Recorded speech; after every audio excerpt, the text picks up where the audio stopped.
Okay, we're gonna get started. I have 5 items on the agenda, but if I can, since I've got people that want to participate and people that have been invited, and I've got microphones in here, so you won't have to keep getting up and going to a microphone. I have no problem with all of you coming in and sitting at a microphone so that when we get into discussion, we're not bouncing up and down. And Mike and Linda, that will include you if you would like.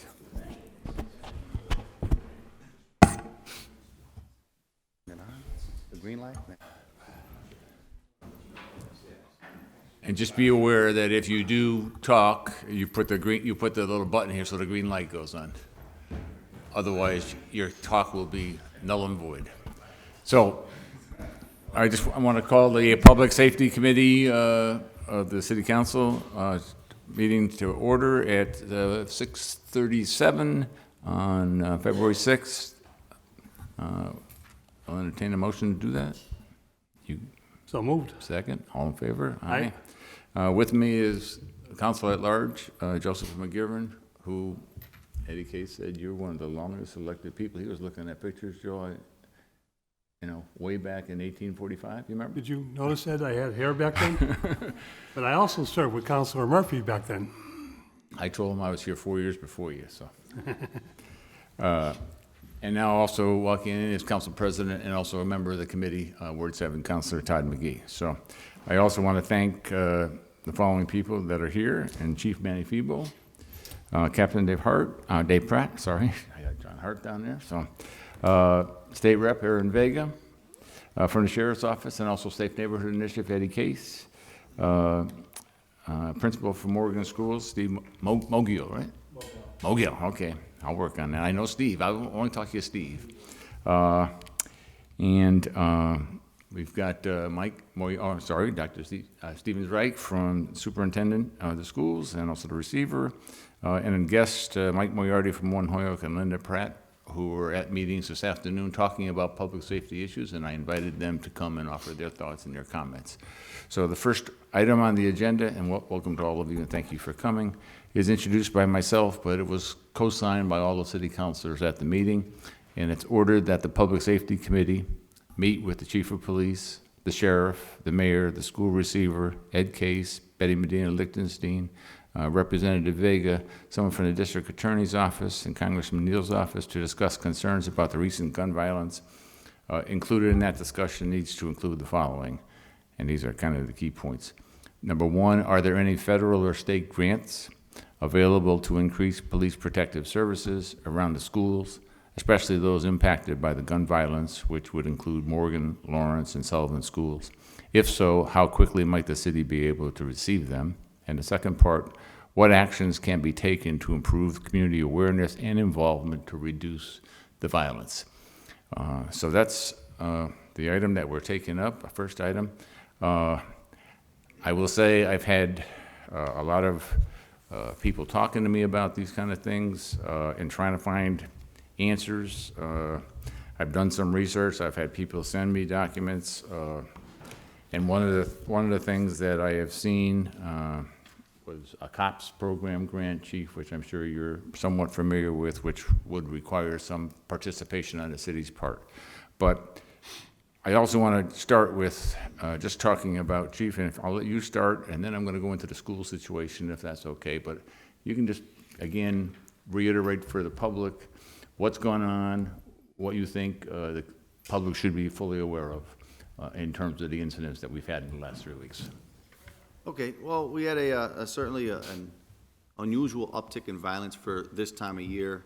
A few weeks back, we had 2 homicides that were completely unrelated. One of them was, as I stated, I'm sure you read, was absolutely gang-related, and the other one they're active open investigations, so I won't say too much about them, but had a little bit of gang members involved, but I wouldn't say that it was a result of inter-gang anything, and that'll eventually come out. We made a couple of arrests in the case.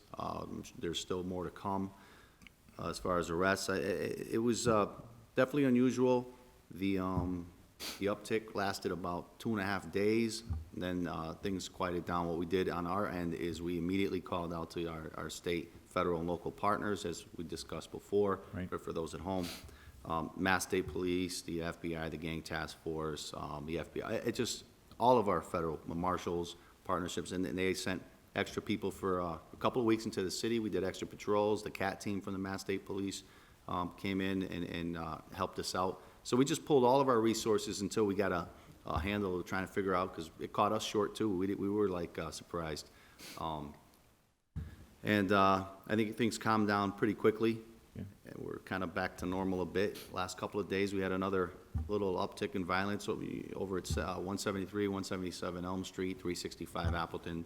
For those that don't know, it's just one connecting building that goes up. It's item 2 on the agenda. Oh, all right, I don't want to jump ahead. So No, you're basically- good, you're good, you're good.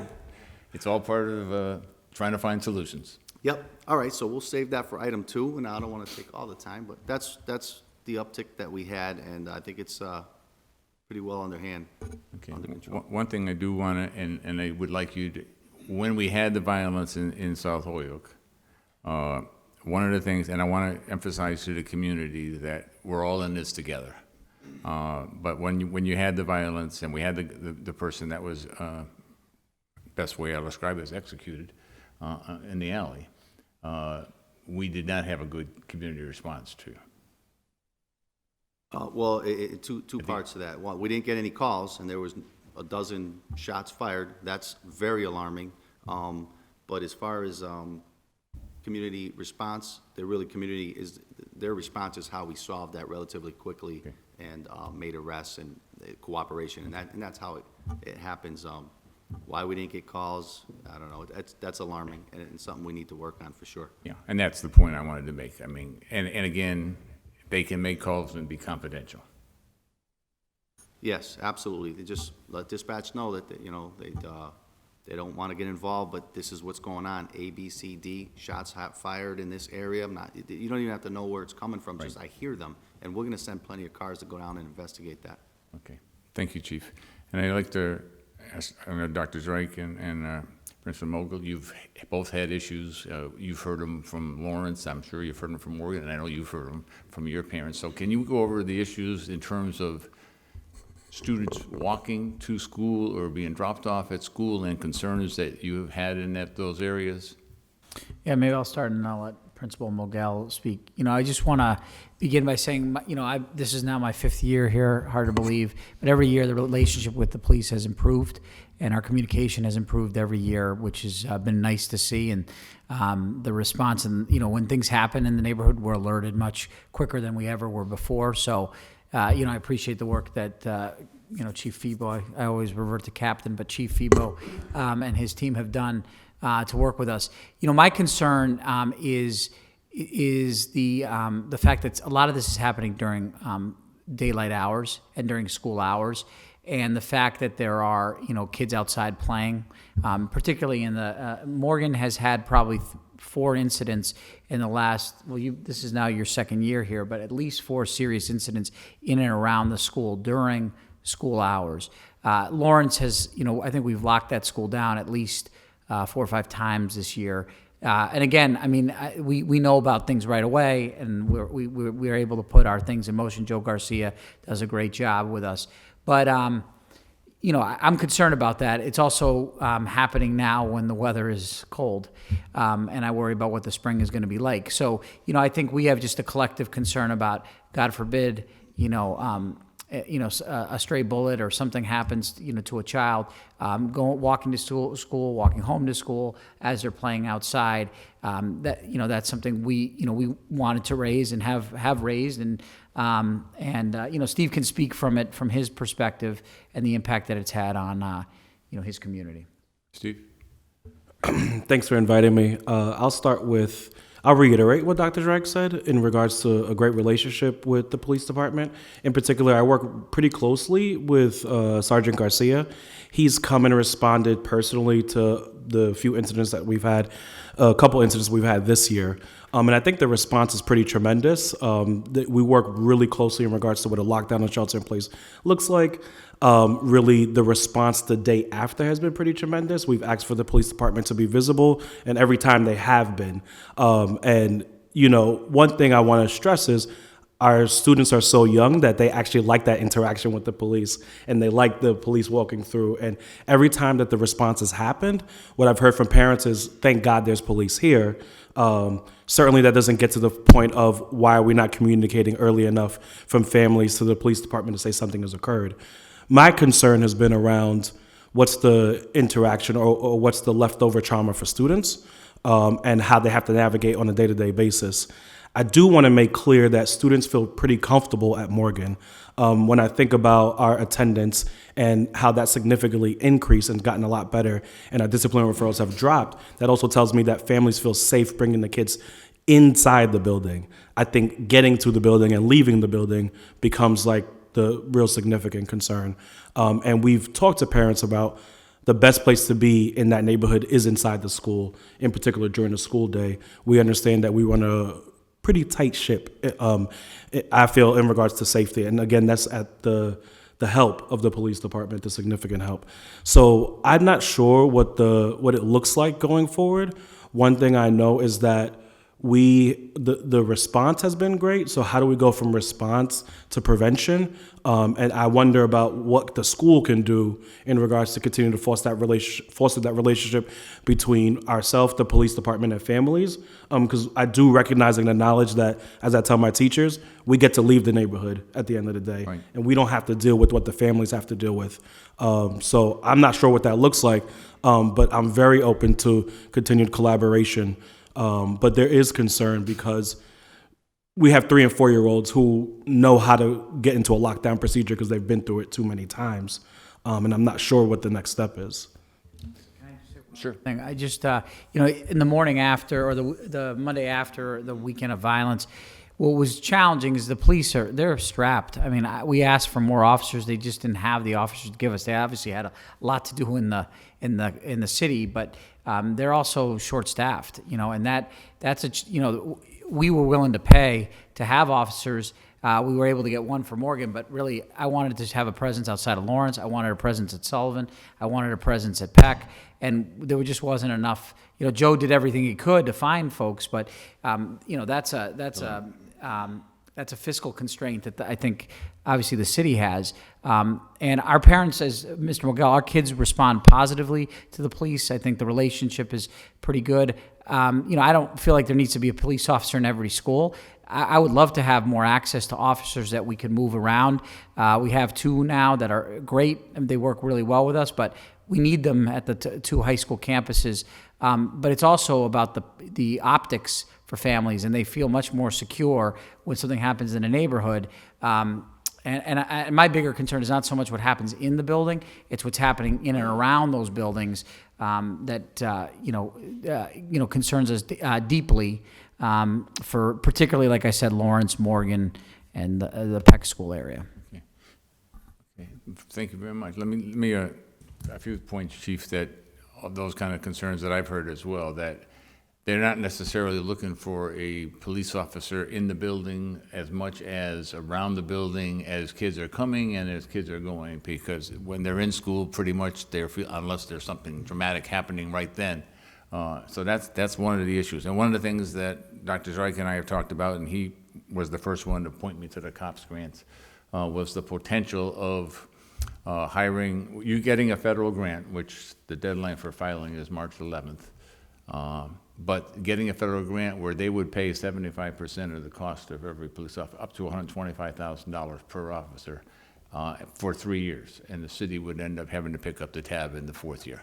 So in effect, and I recall our talking several times about community policing, and I think you said it was 4 police officers for a good community policing in the neighborhood, and approximately 400,000. So I kind of came to an $800,000 figure, trying to do the 2 neighborhoods right now that seem to have the most problem: the Chestnut Churchill area and the South Holyoke Morgan School area. So one of the things I would like to see is, I mean, based on the fact, and I did mention the COPS grant at the meeting, and the city council seemed to be pretty good about it, that for $200,000 a year, we could dramatically improve neighborhood safety in Churchill and South Holyoke, and potentially build not only the community policing model, but also the community confidence in the police, and have those officers be able to walk around during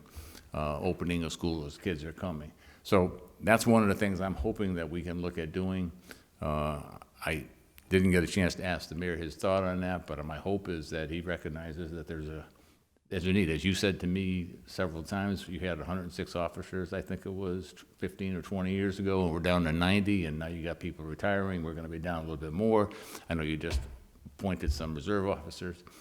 But, I mean, we need to have that resource, and I think that's one of the reasons I'm doing this. I also wanna make sure that on behalf of the city and behalf of the police, thank the sheriff's department for having the 3 deputies working with Officer Cologne.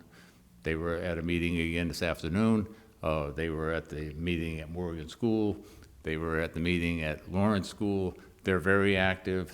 They're very confident in what they're doing. They talked about some of the problems on Appleton and Elm Street today, again. So, I mean, I really want to make sure we thank the sheriff, and I thank Ed for coming and representing the sheriff. Would you like to say anything about that, Ed? No, I just wanted to say the sheriff wanted to be here tonight as well, but he had another meeting that he couldn't get out of. So, but I agree. We appreciate the partnership with the police department. We're looking forward to moving forward. But I'm here representing the sheriff. Okay. Thank you. And Representative Vega, I know we talked about federal money, which we've got some ideas on, and I know we get grants from the state in terms of things, but I'm just wondering, two other points. When I was at the Boys and Girls Club last night, I was asked to lobby for this potential again, is not only the need of getting additional police protection, but also the need of getting more community, but also getting more opportunities, especially for teens. And so they were talking about what the possibility of was getting additional funding to expand their hours and do some teen program, and I think they were talking like Friday nights and potentially Saturdays. So that even if we're not specifically into policing, community policing, but we can be into, providing opportunities for the youth. So that's another thing. But I'd just like you to talk about, obviously you're aware of the issues. Yeah, absolutely. And, despite the issues that we do have a great team on this, around this table, and all of you in the council as well. And that we are recipients of the SSYI grants, the Shannon grants. Those have been constantly coming to the city for over a decade at least, if not longer. I think maybe the person that's not at the table yet, and maybe you need to connect with specifically around the Boys and Girls Club with that kind of funding, would be D.A. Gallooni.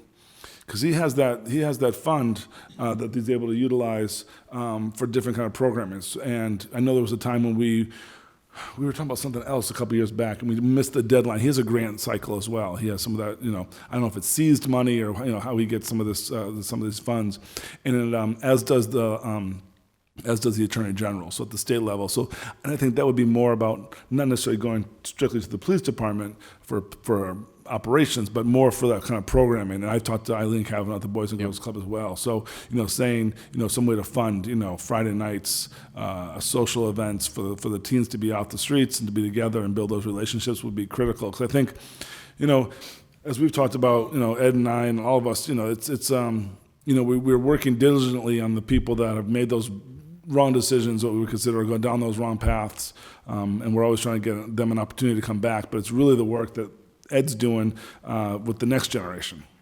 And I think it's sort of like looking at that younger generation, make sure that they don't get those opportunities to make those wrong decisions. If they have a built community, if they're involved in the basketball leagues, they're involved in the Boys and Girls Club, the young women are involved in Girls Inc. We've made headway on teen pregnancy. We've made headway on this stuff, but incidents like a weekend of 2 murders just kind of puts everybody back on edge and kind of brings back the bad reputation, and we forget about the great work that's being done. So absolutely helpful. Look any way I can. We will look into see what there's more. There's not really other grant programs that I know of per se, other than SSY and Shannon grant. But I think that D.A. Gallooni and perhaps the Attorney General, I know they both kind of have some funds that they can use for these kind of programs. Okay. Would you be willing to approach the Attorney General? Absolutely. I know the district attorney did tell me they weren't going to be able to make it tonight, but they were interested in what we were doing. So okay. And he's been a great partner in everything we've been doing here in Hoyoke. We're really lucky to have him and the sheriff. And again, he has those kind of grants that they could use something at the Boys and Girls Club. Okay. Councilman, I'm having other 2 distinguished guests, if you'd like to. Sure. Linda or Michael? Okay. Sure. Thank you. Make sure the mic's on. Mike, make sure the mic's on.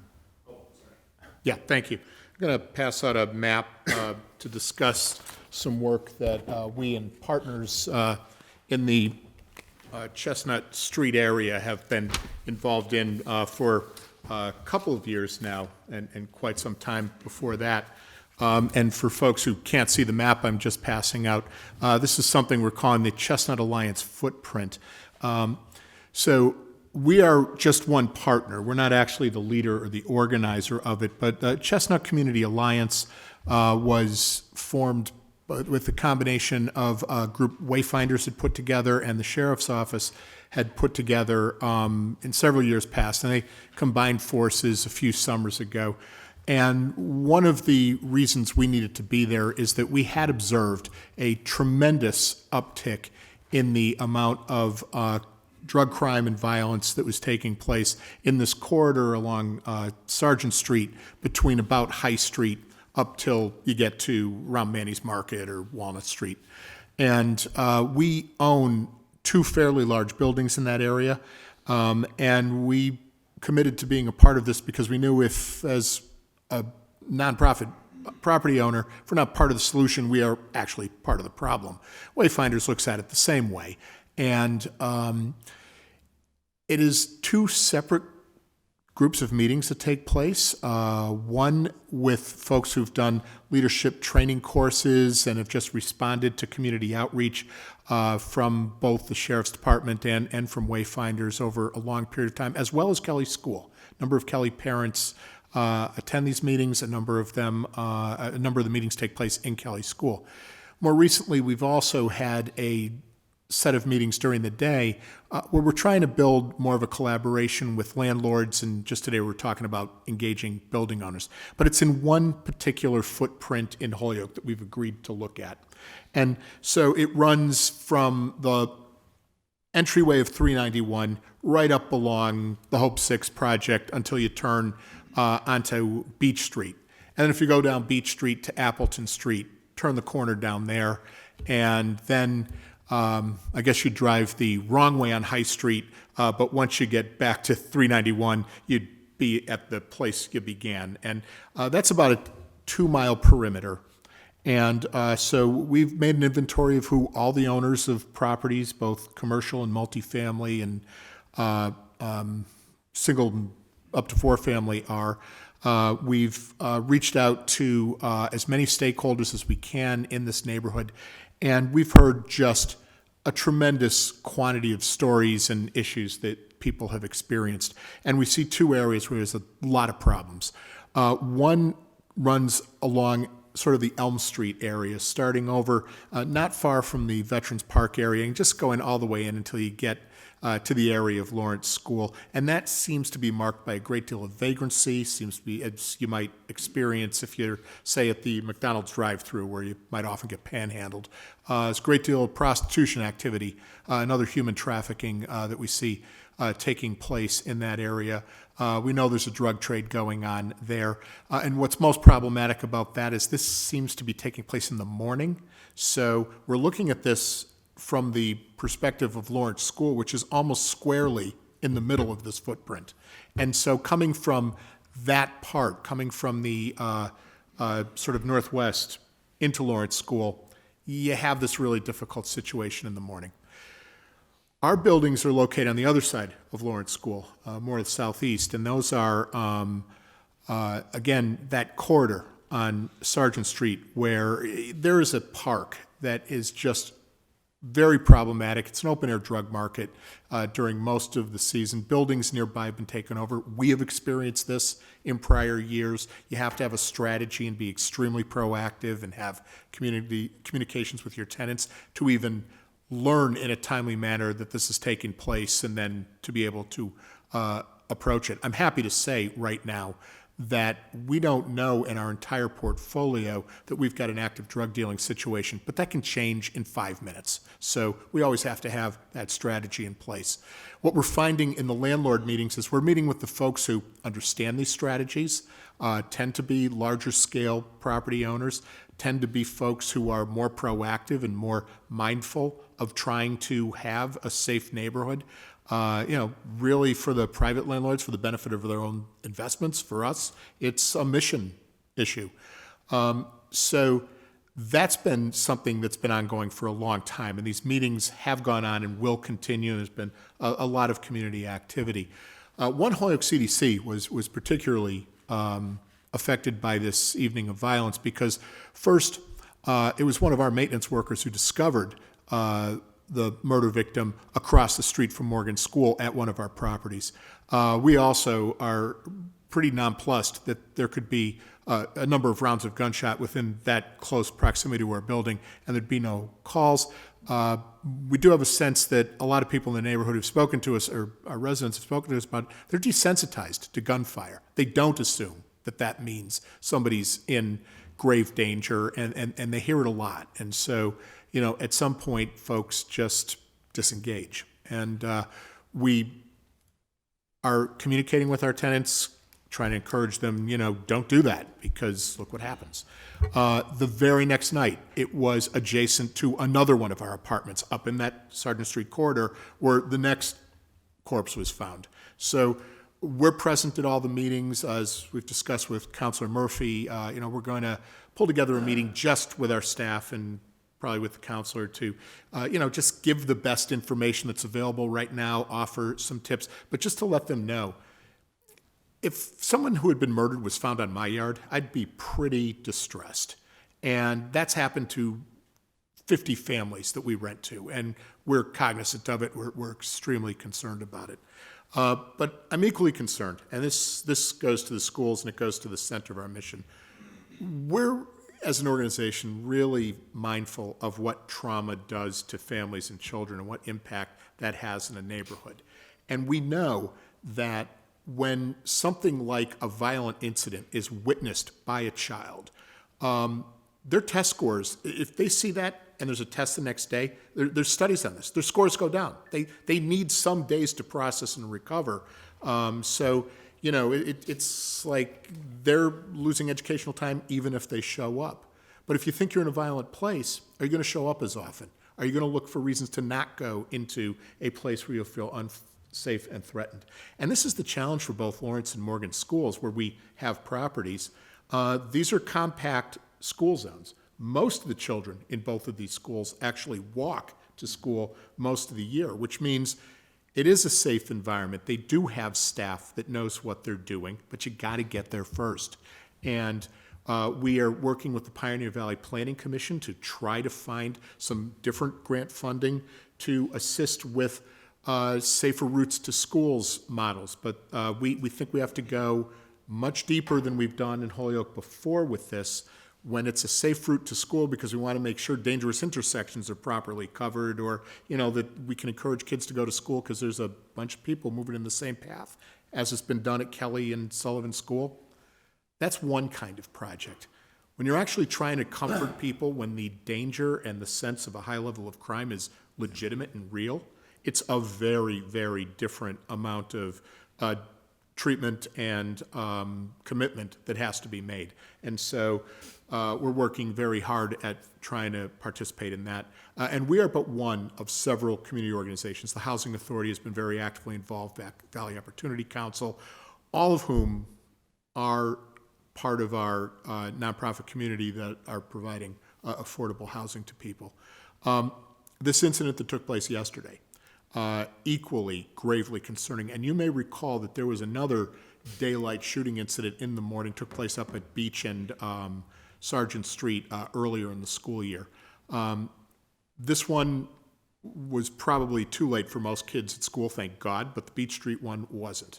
And again, it's that sort of witnessing and proximity to dangerous things that really plays on a child's psyche. It's very well known. So what I would just say to you is, by all means, we want to continue to be informed as this process moves forward, both in the grant seeking and the budgeting, to know that this is a priority.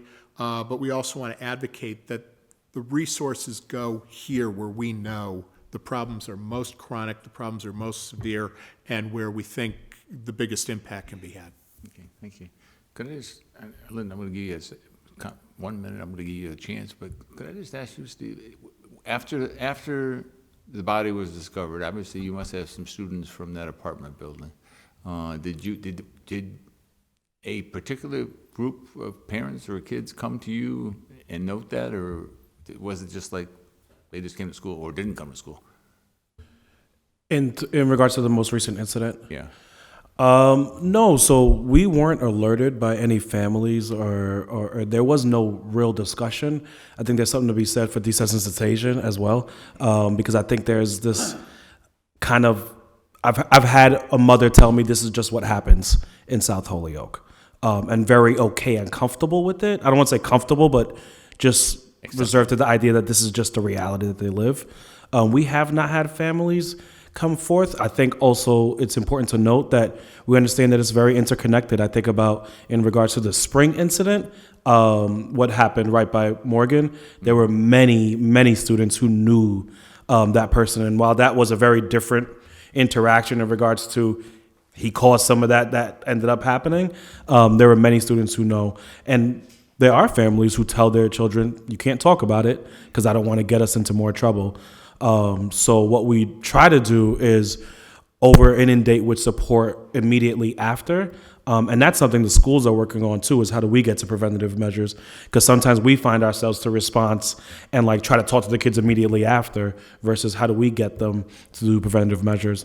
And one of the things I want to also note too, thinking about some of the work that Caisse is doing, is kind of how do we deal with it from two angles, right? So building from the bottom up with young students and thinking about family fun nights and not having that police presence and kids getting to interact with the police in a very positive manner, giving bikes away that Sergeant Garcia comes down and the kids love.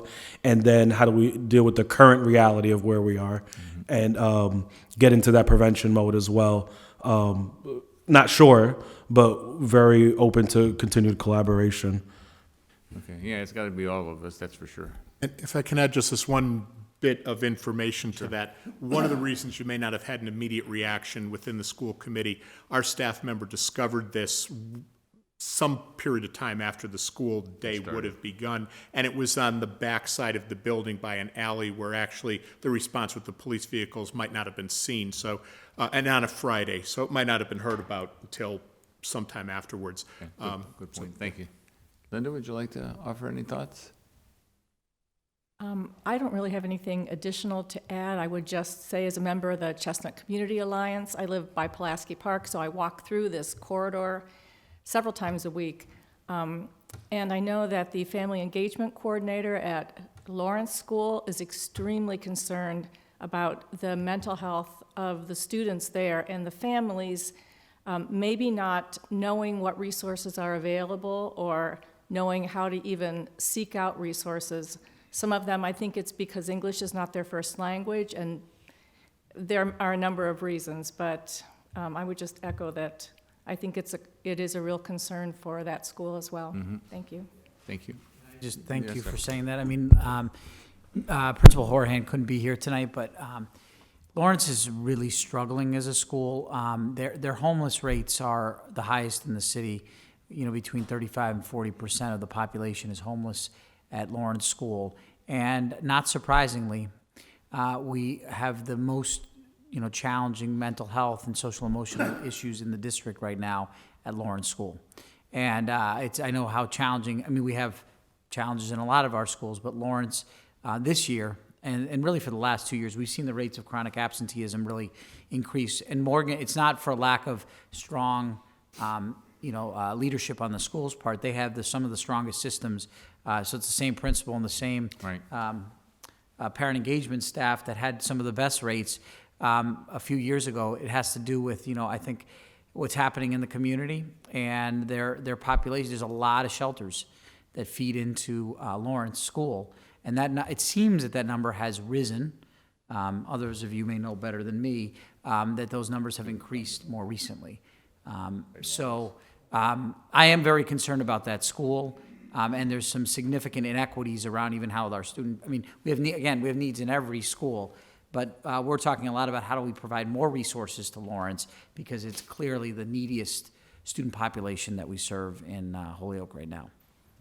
And I've also heard the comments and the thoughts, and I've had other people tell me some of the concerns about getting there, but also some of the concerns when they try to reach out to families, that they, with all due respect, I guess they feel somewhat threatened trying to go reach out to the families, that there are people in some of the apartment buildings that are saying, what are you doing here? You don't belong here.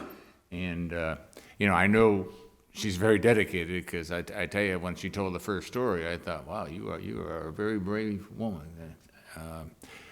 I think, if I'm not mistaken, there were 2 people stopped her on the first floor. There were 8 or 9 guys that stopped her on the second floor in order to find a student that couldn't go to school that day or miss school that day. And so those are the kind of things that we got to work on, obviously, to make them better. Let me open it up for comments or questions from either of my councilor colleagues. Councilor McGivern? Thank you, Mr. Chairman. And I'd just like to say and recognize everyone here at the table for the work that you do. It's incredible. I know each of you, what you do. I know what you face on a day-to-day basis. And I think the uptick in violence, Chief, is what's scary about it is it's a lot more gun-related than what we've seen over the years. And I'd like to do a little walk down memory lane, Aaron, if you don't mind, and talk about some things, because I think resources is a big key here. And thank you up front for the resources that you have sent and worked on, for the city of Holyoke in your tenure as a rep. But there are some things that I think the Commonwealth has to recognize and change quickly. First, in memory lane, Mike, I won't tell you what year, but it was 1988, 1989. Your predecessor sat in that seat. Dick Kershane ran, as you know, as most of us know, what was a very successful in the flats. And what everybody noticed that Kelly School is not on the list here, and started a low-income home ownership program through, I know you call it One Holyoke now, but through Old Holyoke Development at the time.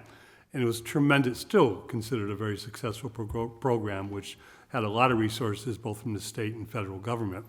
At that time, Nueva Esperanza was incredibly strong in the South Holyoke, and incredibly strong to a point where they weren't doing home ownership, but they were doing something that was neighborhood associations, doing something that was bringing in managed rental property and working, and did a great job then. At that time, when Dick was sitting in your seat, Mike, I was the Ward 4 counselor that kind of covered this whole map here, as you know, because of where your family grew up and my family grew up. And I said, Mr. Kershane, you're doing a great job in Ward 1 and what we call the flats, but there's been some issues around Neal Park in my area. There's been some issues in Churchill, which at the time was a very strong neighborhood. There wasn't a lot of problems. And he didn't really answer the question right or wrong, but I said, why don't wait until we fall completely apart, but make a presence in Churchill and see if we can head this off. Well, resources aren't always there, and wasn't able to make the presence, and Churchill went downhill very quickly, if I remember. And we're still seeing the effects of it, both at Lawrence School, and don't get me going on the homeless families, Dr. Zreich, because the feeder to Lawrence School is a program, part of a program, 2 programs run by CHD. And it starts on Beach Street in Sergeant Arms, goes up Oak Street, 288. There are 55 homeless families CHD runs.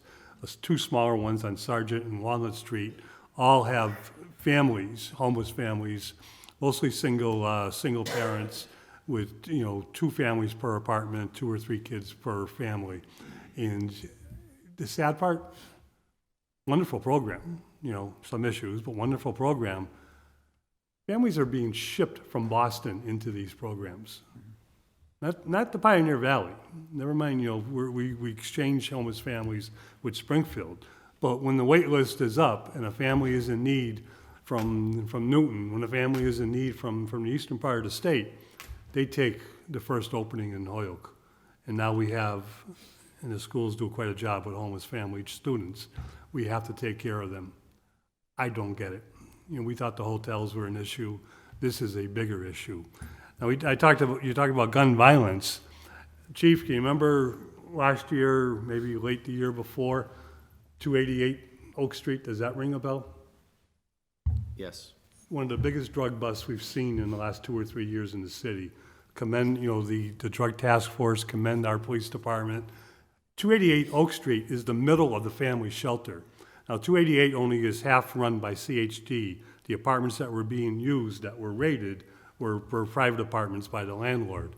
CHD didn't even know the raid took place that day. They claimed they didn't know the activity or were ignoring the activity, but if you look at the backyard, that's where all the kids play. It was a great drug bust.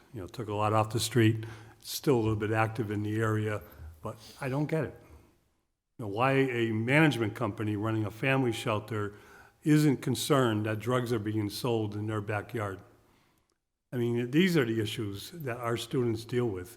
And I'm not so sure, about the test scores and the relation to violence. I'm sure there's an impact on them, but we've dealt with this for years.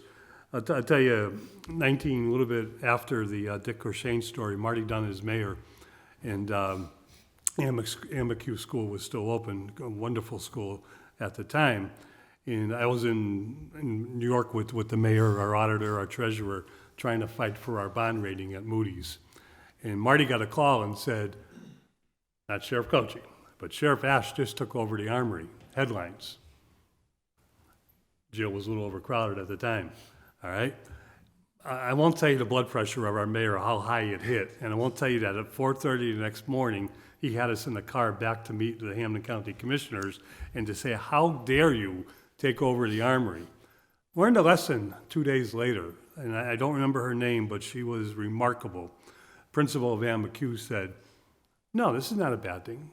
We're going to make this a positive thing. We're going to use this to tell our students that, this is what happens when mom and dad do the wrong thing. This is what happens when your uncles and your aunts and your cousins and whoever do the wrong thing.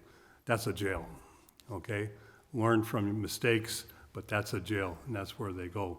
And that principal was incredible. The sheriff made a presence, and this is what I like to really lead into, because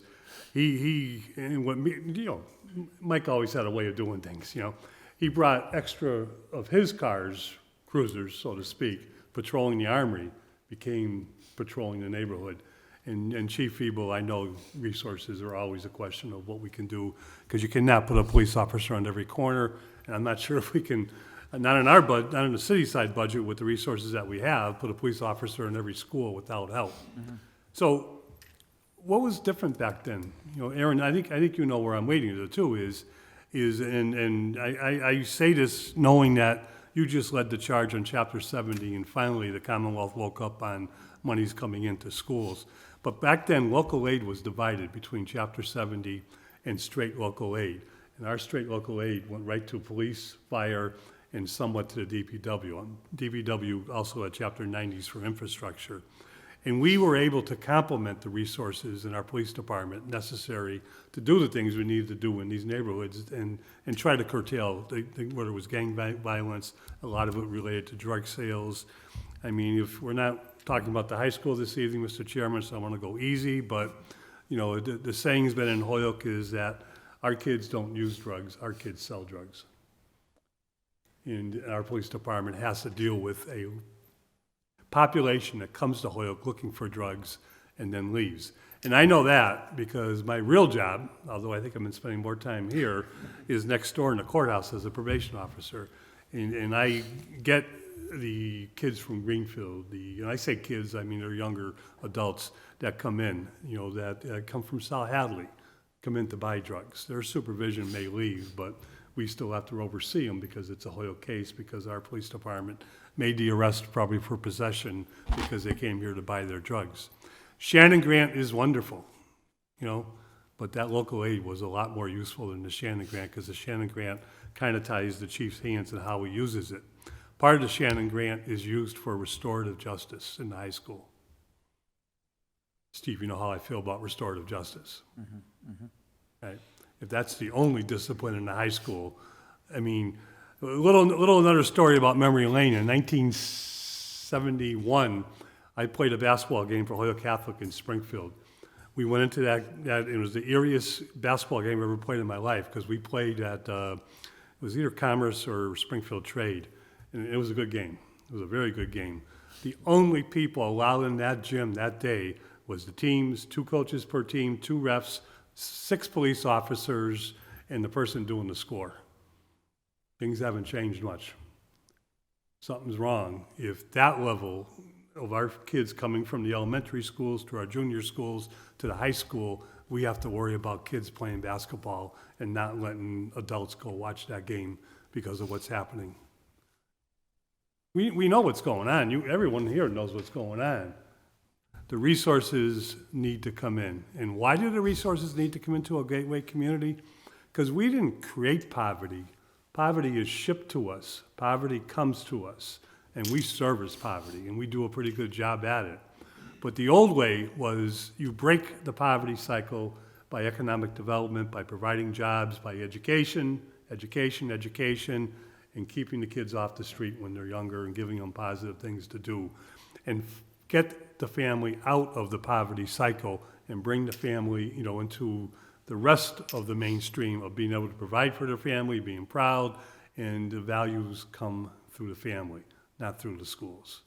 That's what we need. I mean, it's a simple formula that dates back to, Judge Maillardi's time, to Big Joe McGivern's time. That's my father. They got it. Carlos Vega, they got it. We've lost that. I'm not saying we're condoning violence. I'm not saying that we're not taking the right things and steps towards violence and treat and doing everything we can, not just to curtail it, but to address it. But we got to break poverty, and we got to build this city back up with economic development, with education, and with jobs, and to get people out of this cycle, because it is vicious. And the difference I said is I have been in the schools. Chief, remind me, Pizza with a Cop. Probation officers were invited to join, the resource officers in the elementary schools, and I see it. The kids do respect, at that level, police officers in the schools. It's what happens when they go home. It's what happens as they're coming to school, principal, as you said. Those are the things that we have to address, and we have to address quickly, because it's not just fear. It's fear of we can't even let the powers to be know what happened, because the retaliation is going to come on us and our family. And all the good things that we do, and all the good things we do to keep kids off the street, and the values that we can teach them in what we do is wonderful. But until we break the poverty cycle and we get the families to take those same values and to believe in those same values, we're just spinning wheels here. So we need resources. Aaron, I know you understand it, and it's not. I know you fight for it, and we appreciate that. But we need extra resources to fight this, and we got a meeting come up in finance to talk about paying for resource safety officers in the schools, and I know it'll be a similar discussion, but we'll do what we can to make sure that happens. But I really think this problem is far bigger than the city of Holyoke. This is a gateway community problem where our bedroom communities don't care, don't want to take the responsibility because they're in a bedroom community, and they just look back at Holyoke and Springfield and Lawrence and Lowell and go, too bad. It's time that stops. It's time that the name Gateway is not a stigma. The name Gateway is, we are proud here, we can do this, but if you want to live in a bedroom community, go live in a bedroom community. Your state dollars got to come back to help us do this. Sorry, Mr. Chairman, that was an editorial. Yeah. If I could just real quick, you packed a lot in there, Joe, but so, we don't have to debate the merits of the restorative justice, which I think has some benefits. I don't think it's the only thing. And you're right. I think that there are a lot of programs going on in the city. There's a lot of funding coming in different ways. But you talk about jobs. Where are they? 40 years ago, there was a lot more jobs. Our manufacturing turned into precision manufacturing. You got to have a degree. Those entry-level jobs don't exist. And why take an entry-level job if you're going to lose your child care voucher? Why take an entry-level job at $12 an hour, $13 an hour if you're going to lose your SNAP benefit, right? It ends up not being worth it. So we're working on the cliff effect. We're working on all this stuff. So I agree with you, and I think that there is a lot of funding coming in. But again, when nobody buys anything anymore at the store and everyone buys anything online, and we're closing stores left and right, and now we're hearing about maybe Kmart closing, you hear about all these chain stores closing, how those entry-level jobs, especially for young people, and we got the summer job money coming in, as you know, and the hospital stepped up to take summer jobs, and it's never enough money. And you're right, Lawrence, Lowell, the gateways, that's what gets that money, but it's never enough.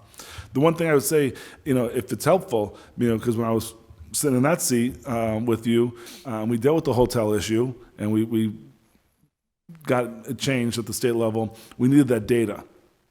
And I don't have any data as of late as to who's in our homeless shelters. And I don't disagree with you, but I need some data to prove that. Because I do know that there's now a common application. So if you're in Brockton or you're in Lawrence and a house comes up in Springfield or a shelter comes up, yeah, they will move you around. And I think it's going back and forth both ways. But if we had some of that data, we can have the homeless numbers, but where they're coming from, I think that would be helpful to get some change. Because I think when we dealt with the hotel issue, we had those numbers. We had that data, where they were coming from. We knew what was happening at the Holyoke Hotel. We know what was happening in Chicopee, and that helped us. You had the anecdotal stories. We had the police call data. Right? We had all this data, and it helped kind of push. And it wasn't just Holyoke. It was the whole state that was pushing back on that program, and we got it changed. But the change was more shelters. If I may? If I just respond to that, Mike, real quick, if you don't mind, Mr. No, Chairman. you got it. I understand, data is always important, and I have to be careful because some of the stuff I shared about that shelter, I learned from a job that, there are some confidentiality, issues with it.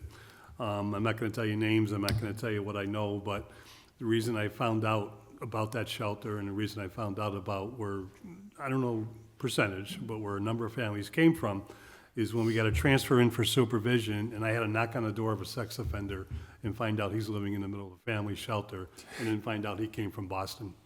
So that data you can get from CHD, because it's gotta be open, and if the state's paying for all this, they better take a look as to what they're paying for, and then maybe ask a few questions of, why is CHD letting a sex offender live in that family shelter? Why is CHD not responding or not calling the police department and telling them that there's drugs being sold in our backyard? Mr. Mayor? So I think this actually does raise a policy issue that's worth thinking about. Dr. Reich shared in November some homeless data with me regarding how many homeless students there are in the Holyoke Public Schools overall.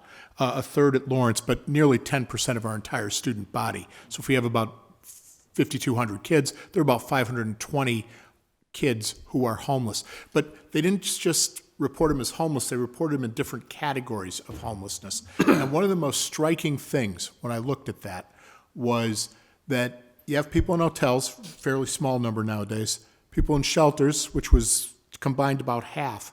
The other half were doubled up or otherwise not being provided with any housing services. And these are the kids.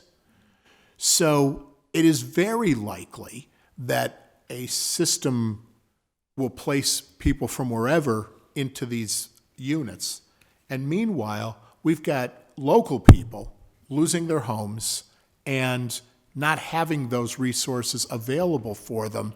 And now those families are struggling, and it may be the only service they're getting is the McKinney-Vento services that the public schools provide. So that mismatch actually means that urgent need for displaced students is not being met in the community where these families are losing their homes. And I was not aware of that until I was able to look at that broken out data. So it is useful to find it and share it when you can. So let me just, first of all, thank you for all the thoughts, and obviously we have issues, but there's always solutions to issues, and one of them, I hope, is potentially getting some of this federal money. Just to read some of the things that it does, there's approximately $400 million in funding available right now. It is to either hire or rehire entry-level law enforcement officers. It's to attempt to preserve jobs, to improve community policing capabilities. One of the other aspects to it is that it's to provide additional school safety. The grant runs for a 3-year period. Again, the deadline for getting it is March 11th. The maximum grant award is $125,000 per officer, per position per year. The city would have to pay 25%, which again, going on a calculation that you gave me about community policing and trying to do 2 community policing neighborhoods. And by the way, at the meeting this afternoon, 2 community policing neighborhoods were pretty strongly endorsed. there are concerns. People believe that if we can do that, two things. Number one, they're going to feel more comfortable just knowing they're police officers. And number two, there'll be more safety around those particular schools that have had additional or exceptional concerns. Not that we don't have concerns at the other schools, but the two that have been most highly impacted. So I would hope, Chief, that you can talk to Sergeant Hart and you can potentially look at this and work with the mayor and see if he would be in agreement with it. And I would certainly encourage City Council to be providing the matching for that part of that grant.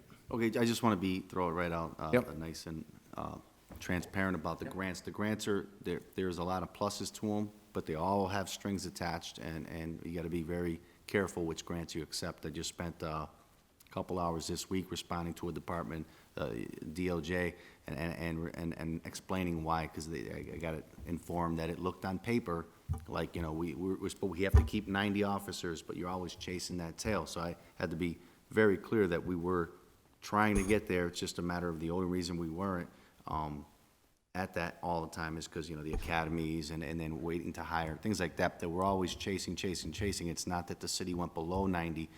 So they do keep a close eye on it. And those of us who have been around a long time, remember Springfield at one point, a couple decades ago, hired like 100 cops on a similar type grant. And when it came time to pay for that fourth year, or whatever the strings are around that, there were layoffs. It became pretty messy. So I'm all for it, but I'm definitely taking a close look at. I don't think we would get to 8, and I would need to have conversations with counselors. I would need to have conversations with the mayor to make sure that we can't use this to supplement the 90. We have to stay at the 90 and then go above for whatever. Correct. And that has to go on, and I just want to make sure everybody's clear before we accept grants and work hard to apply for them. I appreciate that, Chief, and I am aware that there are, and I remember when I think it was President Clinton that put the original COPS program together, and I do remember when they first did it, and they were hiring like unbelievable number of officers, and I said the same thing. How are they going to do that when they get to the point where they're paying for all of them? In this case, I look at it, we have definite neighborhood concerns that are also potentially concerns in terms of police and criminal activity that police need to be aware of, but also trying to build the community up. And I've said it before when I first started reading it, and we talked to, you talked and several other people. It's a tragedy that someone dies, but I'm almost looking at it like, okay, maybe we're going to step up and we're going to say, let's do everything we can to make every kid feel comfortable walking to school, feel comfortable going to a playground. When I have a kid tell me, when I have a community meeting and the kid tells me, my mom won't let me go to the playground, those are the kind of things we've got to change. And again, if it costs the city $200,000 a year for 3 years and then $800,000 or $900,000, and yes, you do have to keep. I would hope, and I know there's logistics because of hiring, and we've talked about that too, in terms of someone retires and then we replace them, but by then you don't have the 90, and my view on that. I just think at this point this is an opportunity that, and if you think it's 6, that's 6 can work instead of 8. I'm going to trust your professional judgment, but I know you indicated to me you needed 4 for each neighborhood, and I think there are 2 neighborhoods. I've also am very impressed with Officer Colon and the Sheriff's Department, and they could certainly be part, and I've talked to them, if we ever get this, would you be willing to, and they both, or all 4 of them, have been very encouraging in terms of trying to be part of this as part of a solution. So maybe it doesn't have to be 8, maybe it can be 5 or 6. Again, I just want, we have to attack it, and we have to attack it and make the kids safe going to school. We have to attack, and if we can eliminate and let the other officers concentrate on dealing with the criminal element and have these officers deal with getting the community involved in assisting your officers in dealing with the criminal element, then in the end, we win. And if long-term, that's 1 point, well, depending, if on my calculation, it was 1.3 million for 4 years of additional 8 officers. So I for one, and if we don't have public safety, if we don't have people feeling safe, then I don't care how much money we got in the bank and stabilization or anything else, we are not investing in the things that make a quality of life. So, I agree 100%. I mean, I would love to grab the 8 and move forward. I just want to make sure that it's sustainable and we can stay within our legal obligations long-term. But yeah, I mean, I absolutely support it. and I appreciate your concern, because again, I remember when President Clinton did it, and I thought, that's a good idea, but how do you do this? And Springfield did not prepare for it, and I want to emphasize that. But they did not put money aside so they would be ready for it. And then when it happened, they were like, oh, man, now what do we do? So those are the two things, and the other aspect to that, and I'm going to hope that the committee would accept the motion to ask the chief to actually work with the mayor and Sergeant Hart and file a request to, and I'll leave that to your judgment, to work with a grant to hire additional police officers to help with community policing in the Churchill and South Holyoke neighborhoods with specific assistance in terms of Morgan and Lawrence School in terms of coming and going. And then the other aspect to that would be, along with Representative Vega indicated, would be to try to work with the DA's office to see if we can get some additional funding there so we can expand programs for youth. And I think, and correct me if I'm wrong, anybody, but I've been hearing, the gangs are now going down to the 11, 12, and 13-year-olds, and they're no longer into 14, 15-year-olds, but I certainly want to make sure we reach those that are most vulnerable to being persuaded that a gang life is a good life, that we get additional programs. So that would be the second part that I would like to address, that's an area that potentially there's a kitty of money that could help us do some of those things. So those would be the two things, if we can, that I would like to get out of this meeting and recommend to the full city council. But I would also, I know you're two financial gurus, if I can use that term. Whatever term you want. I can use that term, okay, on the city council. So I would like to hear your thoughts in terms of the financial aspect and in terms of what the potential benefit is. If you, would you be willing to share that? Councilman McGivern? Well, I don't, I'll go. go ahead, Councilor McGee. Councilman McGee. I'll be doom and gloom right now, so I got to get my thoughts together. I'm not doom and gloom. No, just kidding. No, the thought pattern, what's been discussed tonight is, it's not new. When it comes to the grants, what was mentioned is that exactly what is at issue. It's nice to have more police, fire, whoever on the streets doing the work, but at the same time you have to fund it. So these grants are not new to the city council. As the former chair of finance, when they came in, the specific question I always had was, you can fund it for these 3 years, but what about the 4th year, which is the main year? 5th and 6th, we're not going to get down that road. The 4th year is the main one because now it's 100%. Some of the grants that we've seen are, well, by the 4th year, we're hoping that there's been retirements and everything else to kind of back into the number. So I think the issue is not to say no to these type of grants, it's to plan accordingly in the sense of, if you're looking for 8, 6, what is that number that you're going to need? And everything's a moving target. Forecast what you can then backfill to achieve the number, because if, God forbid, you thought 4 were going to retire, they didn't retire, and now you have the full implement on there on the 4th year, how are you going to fund it? Yeah, it's nice to say you have stabilization, but then it's a domino effect. I'm taking from stabilization to say I'm doing safety, but then your bond rating goes down. And then when you're trying to do bonding for projects, you really can't do the projects, so now you're back into the economic problem. So it's not a no, never is a no. It is working with everyone like we see here today to accomplish the goal, which is start the process for the grant. You never say no to that, but what number is an agreeable number to then fill the gaps? So maybe it's not 8, maybe we say it's 6, and then we run to the sheriff's department, who's always been great to us. Can you cover these few days to do shifts? Because we only have 6. Can we get someone else to come in and cover that way. So now you're looking to all the people to pitch in because you can't get the full 8 in your example. So, I mean, it's never a no. This council, I think, has always been very generous in trying to deal with these issues. It's just sometimes you have to really vet it, which then makes us look bad because we're vetting the process. So, I always, like I said, I've told the chief many times, we grew up together, we know each other from way back when, but I fully trust what he's doing, and I know he knows his role. So, whatever he comes up with the grant, Sergeant Hart does a phenomenal job with the grant world, so see what they can come up with, see what can be provided. If there's a shortfall, yes, we're going to go to the Sheriff's Department and beg for more assistance, and I don't have a problem with them not helping out, so we'll get there.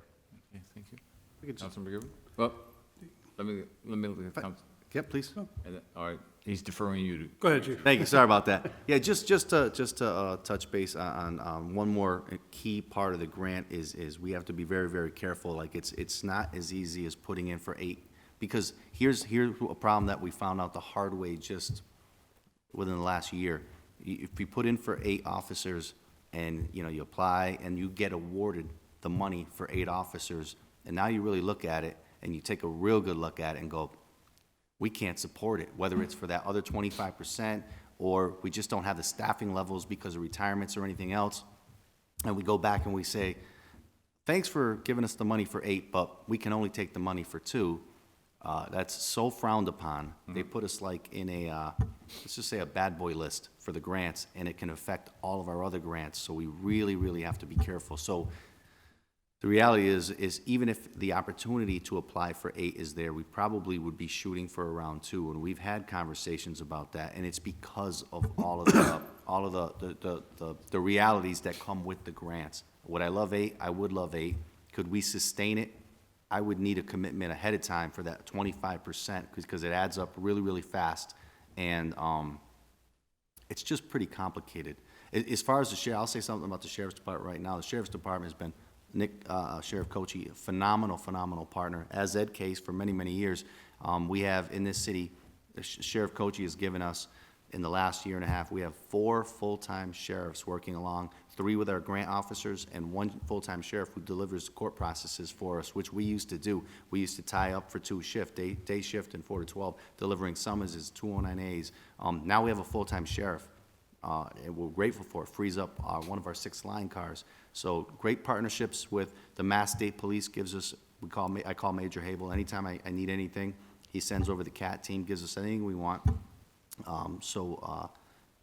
Just a lot of great partnerships. Same thing with the FBI, the marshals, and the DA's office. He's always been great, a call away, a text away, for additional resources. So we are partnering with all of our law enforcement partners.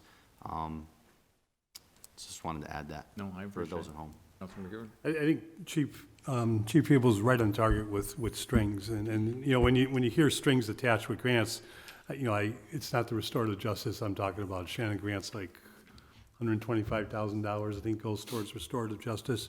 Strings attached are far deeper than, and they are a problem. And the chief is exactly right. And I'll take it even a step further. When Councilor Murphy's example of Springfield is same as our problem is, we are self-insured for unemployment. It saves a ton of money. If you don't lay anybody off, it's not a problem. But the minute you have to lay someone off, and this happened back in 1992, you have to lay off 1.5 people to pay for the unemployment insurance. And we were looking at a fiscal crisis that we were going to lay off 1/3 of the police department, 1/3 of the fire department, decimate the DPW, senior center was closing, Parks and Rec was gone, and that's what happens when you are working in a structural deficit budget situation, which we have been for many years.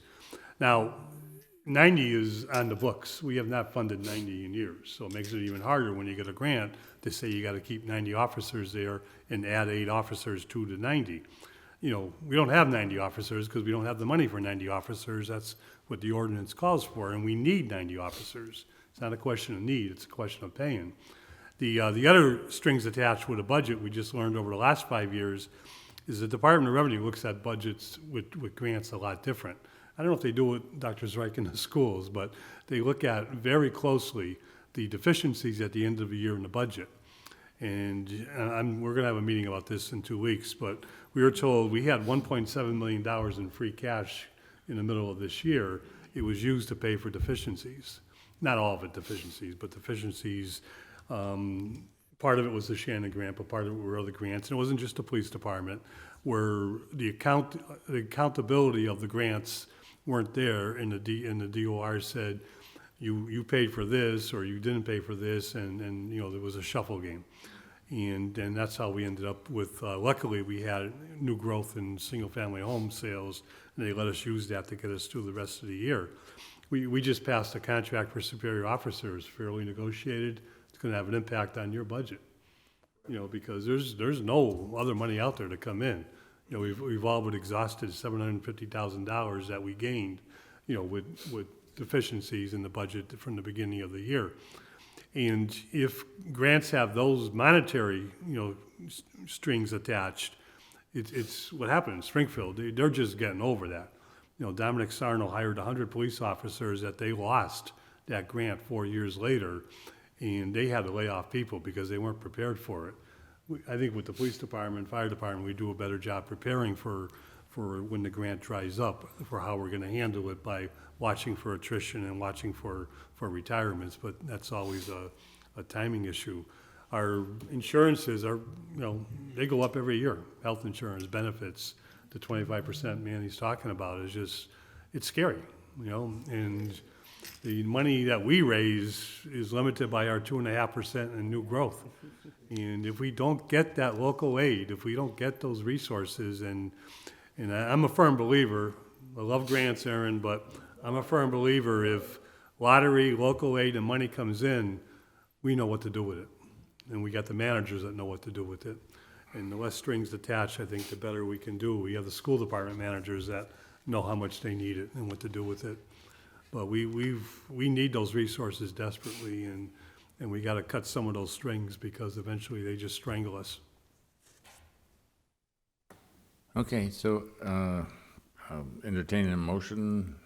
Say your motion was fine in the sense of sending it over to chief and the mayor to look into the grant and see what is a comfortable number to apply for in order to achieve the goal.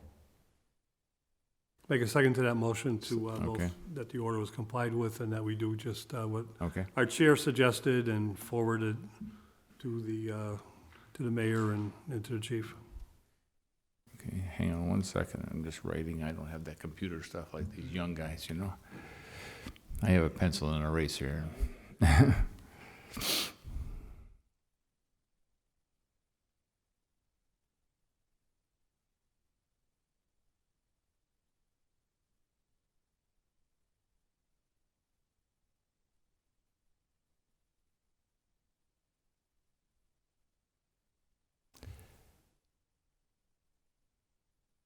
Could we also, if you don't mind, put a motion in there to also send a letter to the district attorney's office again? So he Attorney can, General? I thought well, he's gonna talk to the attorney general, but I want to see if we talk. Okay, I'll just add that. Yeah.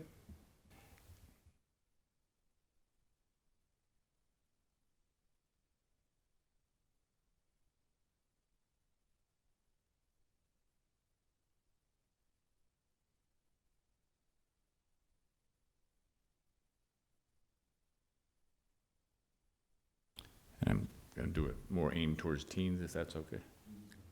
That's what they basically are talking about at the Boys Club, more teen stuff, so. Okay, so motion was made to refer to the chief and the mayor to consider applying for a COPS grant and the number and the dollar amount that both feel they can afford. Can we also do that where it would be targeted towards Churchill and South Wyoke and Morgan and Lawrence? Would everybody be okay with that? I think they just apply for the grant, and then, do you have to show a location, chief, or you just determine that later? For that specific cops hiring grant, Yeah. that's So- just like for general officers. Yeah, just I know there was comments at our meeting at the library this afternoon to try to, if we're getting it, to really make sure that we're doing it in those areas. I'm sure you're gonna, but they were asking if I could tie it in, so if I can't tie it in, I'm okay with that. But just so you know, that's what they were lobbying for. Yeah, believe me, I mean, we deploy our resources as, efficiently as possible and in the areas of need. So absolutely. So if we did hire specifically, we could probably write it right into the grant. Okay. So motion to refer to the chief and mayor to consider applying for a COPS grant, and which has to be done by March 11th, in the number of officers and the dollar amount that both feel that we can afford, and also to send a memo to the district attorney's office trying to secure additional funding to provide additional activities for teen programming. Second. Okay, all in favor? Aye. Opposed? Okay, 3-0. Thank you all for coming. As far as that issue, and the next item on the agenda relates to Appleton and Elm Street. So, also introduced by myself, order that the mayor, the law department, the police department provide an update on the public safety committee regarding the nuisance. Thank you, gentlemen. Yeah. Thank you. Thank you, everybody. Regarding the nuisance complaint for the buildings on Appleton and Elm Street and 556 South Bridge Street. I know the nuisance complaint, one of the goals was that the landlord would help provide additional police presence with the landlord's cooperation in the near future.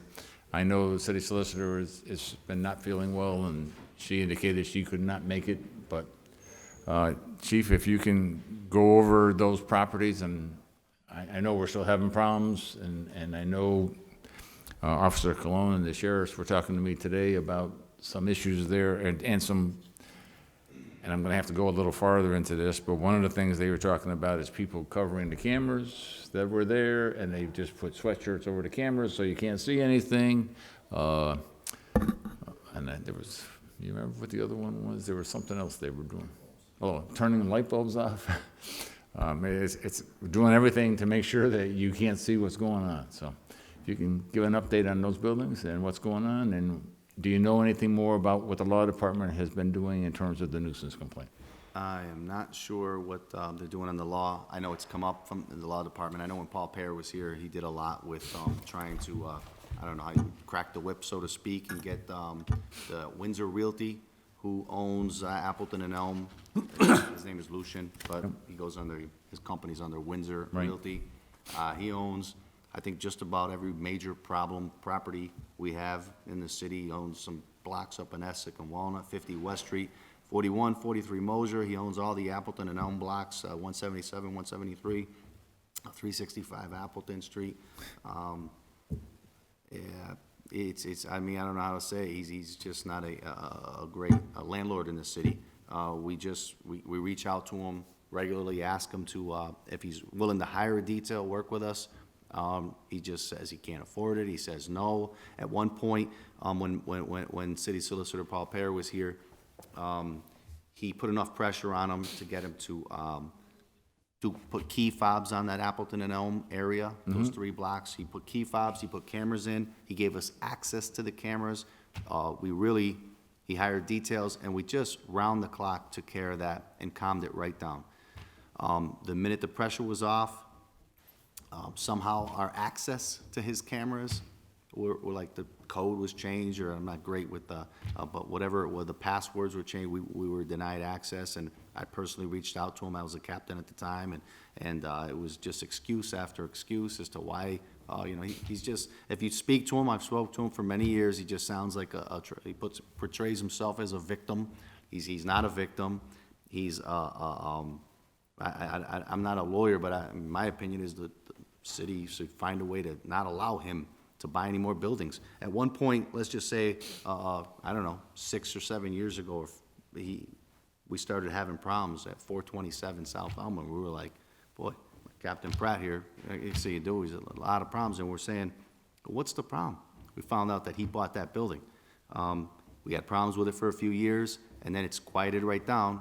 What happened there? What was the success there? He sold the building. He owns 556 South Bridge, all the stuff all the buildings I just talked about. just in these buildings here, Does he own 145 Essex Street too? yes. So, I mean, that's just proving my point again and again and again and again. I mean, I'm not a fan of his at all.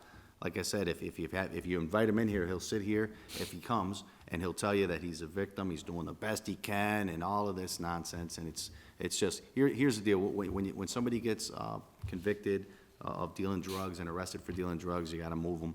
So he takes them out, he moves the drug dealers from building to building to building, and from here to there, and all of his properties, he's a nightmare to deal with. The law department, they did a great job before, and I'm not sure where they're at. I know there's been emails for months going around about what was that pressure from the law department at that time to get him on board, but he's not on board. He did recently give us access to those cameras again. Yeah. Just very recently. They sometimes get covered. We have our officers do numerous checks, all 3 shifts, day and night, in those buildings, check the hallways. We certainly don't have the resources to be Right. one landlord's personal security system, and we don't want to do that. We have some great, fantastic, responsible building owners in this city that own buildings right in that general area, and very upset about what's going on and what they see. I mean, Wayfinders is fantastic, One Hoyoke, fantastic. I mean, but there's a lot of other, Virgilio, and I forget the gentleman's name. He owns Beach in Appleton. He owns a bunch of blocks. It's just Bosco, yeah, Bosco. He just great, very committed to the community, and they see what goes on. And I get emails, and I understand they're upset and their frustration. And I'm upset and frustrated too. They're draining. His blocks are draining my resources. So Can we have a list of all those properties? absolutely, Yeah. I think a better person. So as I just missed one myself, who would the building department or codes be a better for whatever Windsor Realty owns? But we'll try to get you what we Yeah, can come just up with. But email he might that to have us. some. Yeah. Email all of them. And that'll be our start. So, obviously, the law department couldn't make it. Chief, one other request, so I might as well ask you right now, because I was gonna send you a request email, because for this meeting, I was asked if you could, like you did for me last year, you sent me the top 5 residential properties with calls. They'd like to make it the top 10 this year. And we also talked about, because McDonald's was on the McDonald's up here on Maple Street was one of the areas where, and I've got a feeling it's connected to Appleton and Elm Street, but I don't know that for sure. So you can also give me the top 5 businesses again in terms of calls, because I told the association this afternoon that I would get that information for the next meeting and let them know. And they kind of, one of the things I do recall when we first had a public safety meeting regarding this gentleman's properties was there were hardly any building code requests. Obviously, tenants aren't calling to have somebody come in, and there were no Board of Health requests. It was just police and fire, police and fire. So again, if you can send me that, but because I don't know the information, I really want to get city solicitor in to find out where we are in terms of the nuisance complaint. My understanding was that part of that goal was to, in fact, make him start paying again to have police officers on his properties. But I also will say, I agree, if there is a legal way of depriving someone who does not maintain their property, and I guess, and I don't know if this is a different way of being a receiver, but, I would certainly be welcome to that, because it's a terrible thing that you go and you resolve a problem. That's about 3 years ago, I think. And then, the next year it's right back to being the same problem, and the next year it's the same problem, and, you're not getting cooperation. I know when we started talking about the Valley Arena, and it was his building right next door, and, the contractors were getting threatened, and if I'm not mistaken, there were gunshots there as they ducked under the trucks, from what I gather. So I'm all for that. And the other thing, and now I wish State Rep had stayed, because one of the things I've thought of, and I don't know if his tenants are Section 8 tenants or some kind of subsidies tenants that he keeps taking and they go from one building to the next. You know, if you're a landlord that does allow those kind of things to happen and you just keep revolving those people breaking the law, then I don't think you should, your rent shouldn't be subsidized. I mean, in reality, I'm all for subsidizing people that are legitimate and doing their thing. But if there are people that are just getting revolved, and I know I've had several landlords tell me that they've had people that they've evicted and they can pretty much get into any one of his buildings without a check. And then that problem just goes from one apartment problem in someone's building to back to an apartment building problem in his property. So, but I don't think we're going to get any other answers tonight. And I do appreciate if you can give me that list, and I'll convey that. And for this right now, if we can Table it until till legal comes back. Okay, so I'll make a motion. No, No, I think the key is legal, but I think that it's not just Paul Pear. Paul Pear used a, not obscure, but a Mass General laws, but he got a court to back up where he was literally going to be able to close down. I'm in my other job, where I'm in and out of this building over the years a lot, and before and after the cameras did make a difference, but it wasn't just the cameras. They forced, and the problem with a landlord, and the chief knows this, is, you know, we know who the landlords are, but when you go to court, it's not the landlord, it's an LLC. And the best example I can give you of why LLCs are a nightmare when you get into court is the building that fell down on Main Street, where a person in the auto body shop next door was literally killed. A woman, the daughter of the landlord, stood right there, and she was noted as not only a corporate, but an officer of the LLC. Her father put it on it, and she didn't even know it. And that's scary, you know. But what happens if especially in tax titles, is as soon as the city's about ready to be able to take over to do something in housing court, the LLC changes hands. It's a paper transaction, and it's laws that need to be changed, and the way we do business needs to be changed, because we know it's the same landlords that are sucking up the rents and not putting the money back into the building, and not fully caring about, you know, what's happening to the neighborhood and to what some of their tenants are doing, as long as the rent is paid. But I think we need more input from the law department. Yeah, and she did tell me she was probably going to have a hard time making it, and she obviously wasn't feeling well last night or 2 nights ago. She was sick for she's like been a week, I think so. But she did tell me she would try to get some information, but I don't think she was No, back. when she's better, we'll just. So the motion is to table. All in favor? Aye. Opposed? Aye. Oh, okay, thank you. Aye. Thought you heard me. No, I didn't hear you say a word. Mike and Linda, thank you. I appreciate your input. Thank you very much. Thank you. Chief, you guys are all set. Thank you. Mike, you're up.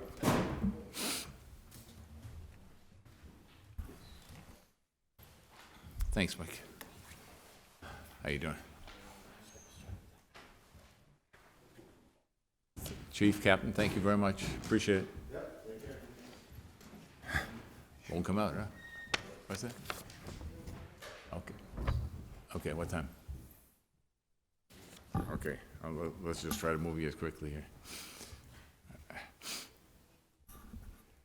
So the next order regarding, from Councilor David Bartley, ordered that the DPW superintendent report to the city council regarding who is responsible for clearing sidewalks after a storm. The public sidewalks at Crozier Field on Northampton Street, as well as the sidewalks at Whiting Farms Road from Northampton Street to Gordon Drive, and the front sidewalk from McDonald's to St. Vincent Street are snow-filled or ice-covered for days. This is unacceptable, especially in light of state law requiring landlords to clear its sidewalks within 24 hours after a storm. Further, please explain why neither Brightwood Avenue nor Oakwood Avenue were not plowed even one time after the recent storm. So I'll make a motion, we take it off the table. So moved. Second, all in favor? Mike, if you can offer I know you Yeah, so responsible for clearing sidewalks after a storm. DPW is responsible for clearing all sidewalks on, in front of public buildings, open space, parks, and certain rights of way in the vicinity of 391 and 91. So the highway department generally takes care of like the Willimantic Bridge, around 91 Cherry Street, 391 Main Street, and the canals, sidewalks over the canals, sidewalks underneath the railroad overpasses. We have equipment to do that. And we also are responsible for clearing sidewalks in front of city-owned properties. So it could be like the 229 Beach Street or 86 Beach Street. These are properties taken by the city from tax title. While the city owns it, we are responsible. We have a contract with Roca to help us with that. That was just signed recently. So at the time of the storm, we didn't have that contract, so it was all DPW forces with our equipment to get that done. So can I understand, how many Roca people help with snow now? We haven't had a chance to use them yet. But how many are in the contract, or is it? It's just, it's open-ended. And would they be driving plows? No, they would be using shovels and snowplow, or snow blowers Okay. to clear sidewalks, handicap access ramps, Supervised, supervised, yeah. snow blowers. Please. And then around parks and playgrounds, that's the Parks Department. So with Councilor Bartley, the sidewalk on Northampton Street in front of Crozier, that's normally taken care of by the Parks Department, part of DPW. I think that this not being done is an abnormality. It's not the norm. I think we'd normally get this done at this one storm. We didn't get it done. And then the city-owned buildings like City Hall and the Annex, the War Memorial, is the building department. And we have a contract with Mountain View Landscapes to help us out with that. So that's generally who takes care of the sidewalks. The DPW guys, our primary focus is getting the roads cleared, and then we move to sidewalks afterwards. When you say the building department, you mean from the DPW? Yeah, Okay. yeah. The building department Of the DPW? of DPW. Okay. So with certain storms, you'll have snow, and this year, and it was followed by sleet. So the sidewalks got the snow, and then it got sleet on top of the snow, which makes it difficult to clear quickly. As far as Brightwood Ave and Oakwood Ave, those are two dead-end streets off of a residential street. What I believe happened here is if they were not plowed at all, I think that again is an abnormality. It's not the normal. They are one of the last streets to be done in a plow route. So we have 20 plus routes that after we clear the main roads and snow stops falling, we start to get into these plow routes to clear the neighborhoods. There's a number of them. Depending on how much snow falls, we may or may not call in contractors to help us with that. We could even have contractors in addressing the neighborhoods while it's still snowing. So with this one event, I don't think we called contractors in, so our guys were plowing the main roads. Once it stopped, they started to get into the residential areas. If we missed those streets, it was just a complete oversight on the plow drivers and the supervisors who were going around to follow up afterwards. So you and I had talked, and one of the things we had talked about was the possibility of, I guess I'll say, some smaller plow remover contractors not the major ones, but maybe doing some of these streets that are harder to get to as their thing, because you guys are out trying to do the main roads and take care of that, so. Right, so if there is a lot of snow, our general process is we're out spreading material before it snows, and as it starts snowing until we get an inch of snow. An inch of snow, we drop our plow blades to start pushing snow. We're still treating, and at that point in time, we call in what we consider our first response contractors, which are contractors that have large vehicles to help out with those main roads. Then as it keeps snowing, once we get 3 inches of snow, that's when we call in the contractors to help us in the neighborhoods, because all of our forces are trying to keep the main roads open. We're not able to get into the neighborhoods, so we call in those contractors to help us. So, and I appreciate that, but, Yeah. and, again, I would just, if it's at all, and we just got a map of the Churchill neighborhood, but if we had a map and you just knew, all right, this contractor, this is, so we then know who we would say, okay, if in fact somebody was supposed to get those and they didn't get those, we would know who it was. And you would also be in a position to say, hey, you didn't get that yet.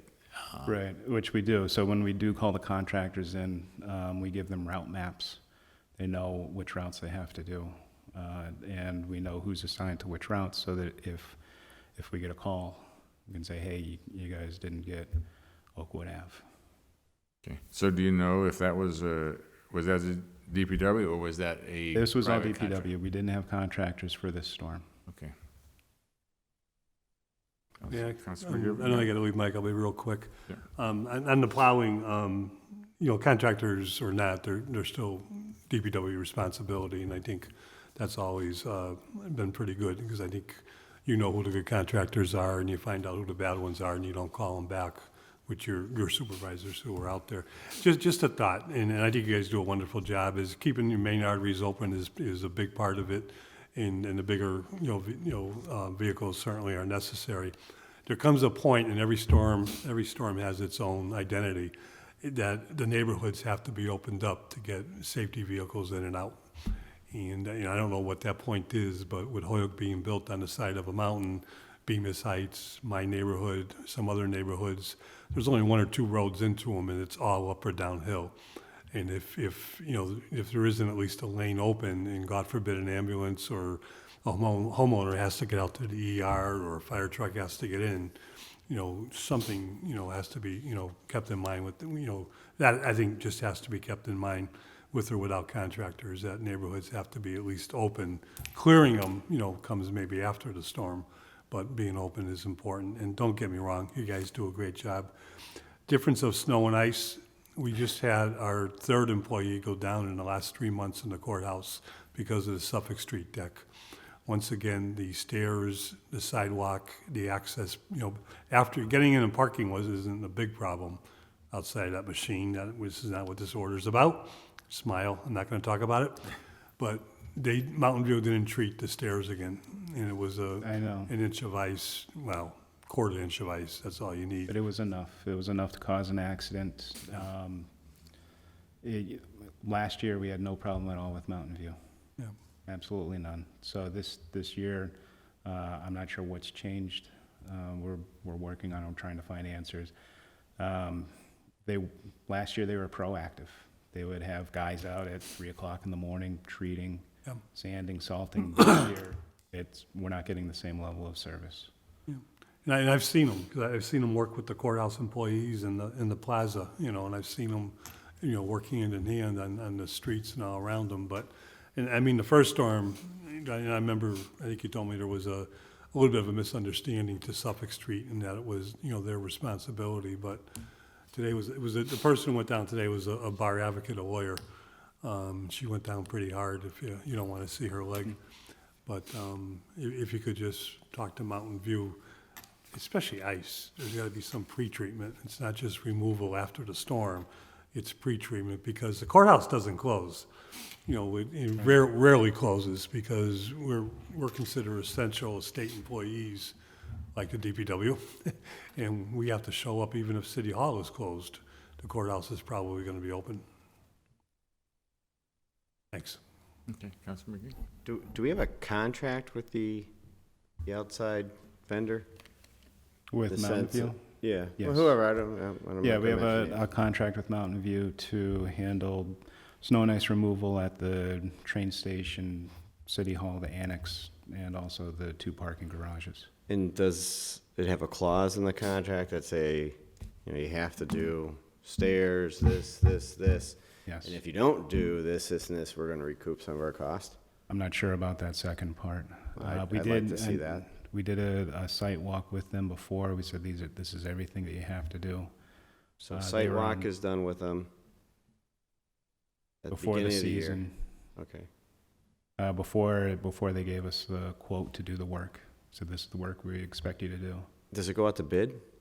No, snow and ice removal does not have to go out to bid.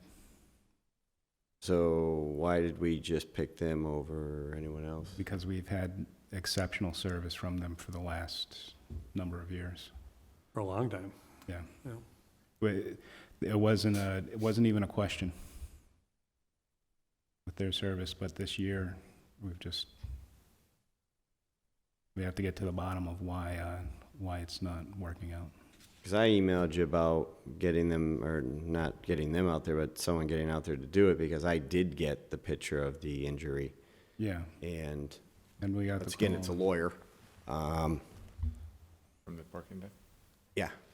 Of which, let's be real clear, that's a lawsuit potentially for the city, because we hired someone, they didn't do their job, it was clear as day they didn't do their job, and someone got hurt from it. So now it's on the city. So if we have to pay for someone who's not gonna do their job, we now seeing that they're not doing their job on a couple fronts, what's in our contracts to remove them, get repaid, or make them liable or partially liable for some of the damages that are probably gonna come towards our way? I want those issues addressed in the contract. Because just saying, hey, come sand and salt, here's a site review, but there's no coverage for us, then I'm gonna have a problem with that. So I'd like to see the contract, I'd like a copy of it. Okay. Just to follow up on the plowing, I understand the reasoning for, sanding, and there's a X amount of snow coming in. Oh, he's got a time limit? Yeah, He's got a child. Oh, okay, so I'll make it quick. For the snow plowing that happened in December, and we didn't call for outside vendors to come in, who's in charge of that? Why wasn't it called? I mean, I'll table this. I want those answers because my constituents still want those answers. They're still emailing me for those answers. So this was the first snowstorm that we had. It wasn't a typical snowstorm. We had our guys come in before the storm started. They were plowing and treating, and it looked like the storm was going to fizzle out towards the end of the day. We had a crew on going into the night, and the snow was going to taper off and be done around 10 o'clock. But it didn't. It kept snowing, and it picked up. So there was one supervisor on, and at 4 o'clock that afternoon, I really thought that we were doing a good job in the city. I drove around the entire city. It looked like we were on top of it, and that if the weather was going to do what our forecast told us it was going to do, that we would be able to take care of it overnight with just our forces, without having to call in the outside contractors. Do you get the next day? So, I went to sleep at 10 o'clock. Things were looking okay. I woke up at 5 o'clock, and it was oh crap, where did all the snow come from? Because it kept snowing and it picked up. So the supervisor who was on overnight, he didn't call in the first response at that 1 inch of snow. He didn't call in the backups at the 3 inches of snow. And then when I got into the office at 6, and I called our contractors to come in, they told us, well, we're busy doing lots or something else. So we got half of the contractors to come in that are on our list. So we were playing catch up that whole second day. Who was the supervisor? Do you want a name? Yeah, I mean, I'm getting questions on who did this. I mean, ultimately, it would fall down on me. I'll take the responsibility, but it was one of our newer supervisors. He's been an employee at DPW for 30 years, recently promoted into a supervisor position. It's just, he didn't make the call, and So is this the first time he supervised a storm? yeah. And obviously, we've talked about it with him since. If you, I think we can table this. Yeah, we'll table it and we're- And I know there's, so I'll entertain a motion to table this order. Yeah. Second, Second. all in favor? Aye.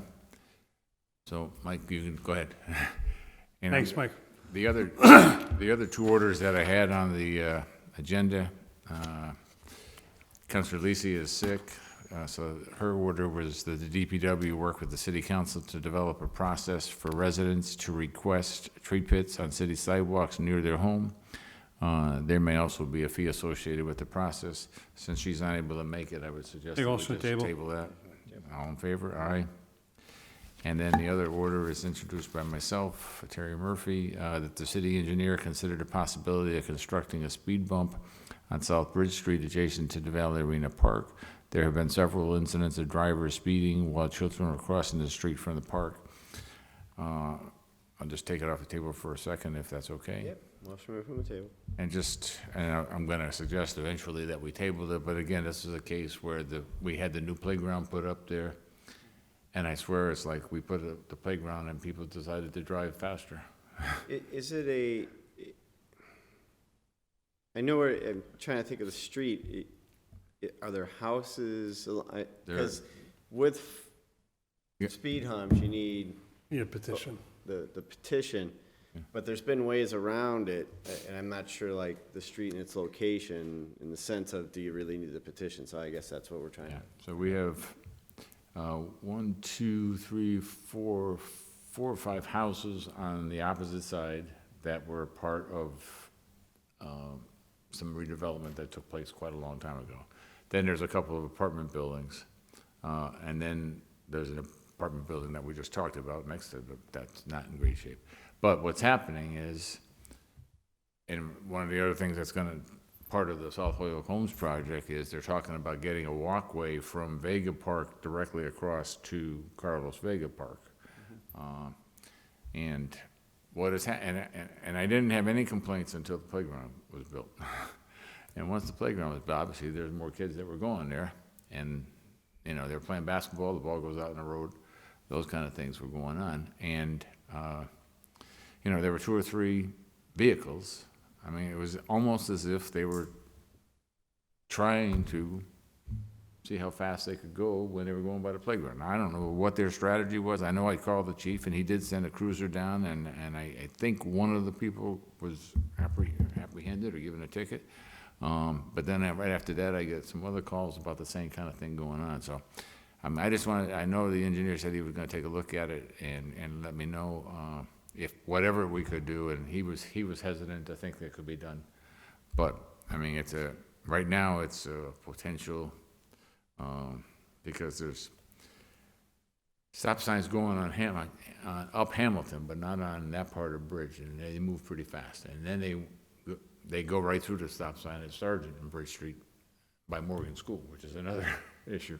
So I would just, you know, those are the issues that are going on. Maybe if we're gonna have trouble complying with the petition, maybe we should look at amending the ordinance for areas around parks where you can have an exception to put in speed bumps for speeding. And I bring it up as an example to Ward 6, Roland Park. If you're going down Franklin Street, that is, from what I've been told, is outside the width of being able to put in a speed hump for the petition ordinance. So even if you get a petition, you couldn't put it in because of the width of it. So therefore, maybe we have to make an exception in the ordinance for those type of areas, because there's always been a cry for something on Franklin Street, or West Franklin, really, Yeah, West Franklin, yeah. to either there or Sargent Street to slow down the traffic around that park as well. Maybe you have to be creative and change the ordinance that way. There's also state law that we have to deal with, and that's sometimes deals with the length of the street. You know, the petition isn't just about the obvious. The people that live there want the speed hump, but the people that live a block away may not want the speed hump. You know, and that is why the petition was part of it. But there's the speed limit of the street. Now, this is, I'm assuming, our new speed limit of 25. Yeah, that's cool. You know, is part of it, and then the length of the street is part of it, and that's one of the problems with West Franklin and Franklin, because it's more, they're more main arteries than anything else. This street is, you know, from Cabot Street to Hamilton, you know, is a cut through or a through way for a neighborhood. So I would think it would qualify, you know, no problem. But the petition is, you know, there for a reason. But I think maybe Todd's idea is we got to be able to weigh in as a city. Yep. If there's X amount of city land, especially parkland, on the street. And again, what we're talking about with, if we continue to develop, and the plans, we just had a meeting yesterday about that, you know, we're talking an additional house on the far corner on Hamilton and South Bridge. We're talking 2 more right across the street from the park. And then there's some other potentials a little later down on the process. So there would be hopefully a more family-oriented neighborhood there with more kids, hopefully, you know, again, taking care of the South Bridge Street property would certainly help get more kids there. But, again, I've had, the goal here is just to try to figure out how do we slow it down when the potential of a kid running out into that street is pretty solid. And I've seen it myself, because the ball goes out there, and next thing you know, the kids, they're not looking. And the people, they're not looking either. They're just flying through. I mean, one guy had to be going 60. And he went right through the stop sign at South Sargent and South Bridge, and right on down towards the turn hall in about 4 seconds. I mean, it was just like ridiculous. But for right now, I entertain a motion. We just table this. And So moved. and all in favor? Aye. All right, make a motion, we adjourn. Motion to adjourn. Second. Thank you, gentlemen. Have a good evening. You too.